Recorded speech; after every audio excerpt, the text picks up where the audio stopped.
What's up guys, Greg Nowacki here, and today I wanted to talk to you about paid partnerships. A couple months ago, you may not have known, but on Instagram, a ton of celebrities and influencers got punished by the FTC because they weren't appropriately identifying when somebody was doing a shout out and if they were getting paid for it. Initially, what they did was they told people, hey, you guys got to put like hashtag ad in the caption or hashtag sponsored post or hashtag anything that identified that they were being paid for it. But people still didn't really adjust to it. And so they continue to do more promotions. And so now recently, what I've seen is that they're trying to identify this by creating clarity around the subject of putting paid partnership. So the other day I was actually watching a Millionaire Mentor story on Instagram. All of a sudden it came across and this other girl talking on his story. And I was like, this is interesting. And right below his name, it says paid partnership. I don't have all the details on this yet because this is still in beta mode. But if you guys remember, almost a year ago, this was kind of their way of rolling things out with the verified people for the swipe up feature. So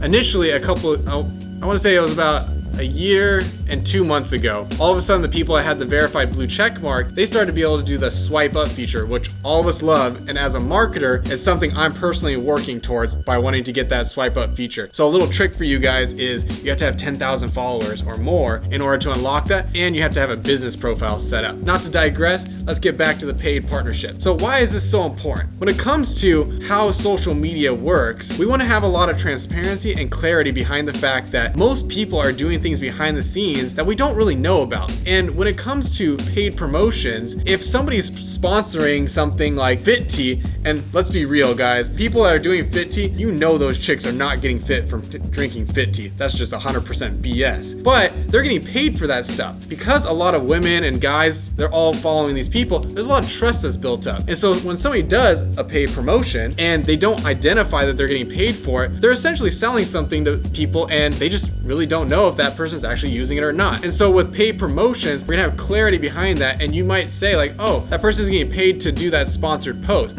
That might make your decision a little bit different, right? You might look at that and say, well, even though they're getting paid for it, I'm still interested in this. Or you might say, oh, they're just getting paid to say that. Now it's gonna change the dynamic of how we interact with people online, but it's gonna be a good thing because as social media is evolving, we have to have these regulations in place in order to make sure that there's transparency and that the people that are posting things are being authentic and that as a consumer, we fully understand what it is that they're trying to do because social media is a business. And if you're not monetizing it, you're essentially missing out. But the people that are monetizing are cashing in big. And so paid promotions is a way for them to leverage not only their authority in the space as well as their followers, but it's also going to be a way to create that transparency. Keep an eye out for this stuff, guys. And if you like this video, go ahead and subscribe to my YouTube channel and definitely give it a thumbs up, and I'll see you guys soon. Have a great day.